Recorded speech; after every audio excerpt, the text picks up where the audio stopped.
avaient même eux-mêmes dénoncé un petit peu plus tôt dans la journée, je cite, une attaque abjecte parlant de pertes humaines tragiques et inutiles. Et bien pourtant, ce sont les États-Unis au Conseil de sécurité qui ont refusé de faire publier une condamnation unanime des 15 membres.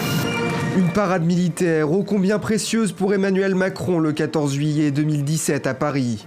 Un spectacle digne des plus grands monarques qui a rendu envieux le chef de l'État de la première puissance mondiale. Donald Trump a décidé de reproduire cette tradition et d'exhiber ses plus beaux chars et avions de combat à l'occasion de la fête nationale américaine. Il le promet, le spectacle sera inoubliable. Notre hommage à l'Amérique du 4 juillet au Lincoln Memorial sera grand. Ce sera le spectacle de toute une vie.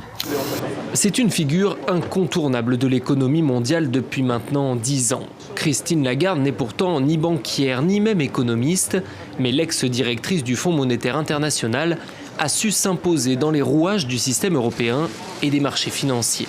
Cette fidèle d'Emmanuel Macron ultralibérale prend la tête de la Banque centrale européenne. Nous avons choisi 2 femmes et 2 hommes pour 4 postes clés.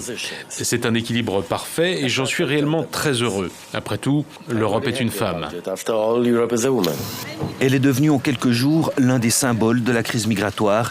Carola Rackete, 31 ans, une femme déterminée qui n'a pas hésité à forcer le blocus imposé par les autorités italiennes pour débarquer les migrants qu'elle avait à son bord.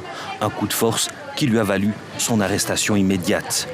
La justice l'a relâchée, estimant qu'elle avait agi en état de nécessité. Un camouflet pour Matteo Salvini, qui accuse l'Allemande de multiples violations de la loi. C'est quoi ce résultat? Une tape sur l'épaule? Peut-être que la juge a aussi partagé un verre de vin avec cette dame. Cette soi-disant riche Allemande blanche qui devait s'ennuyer.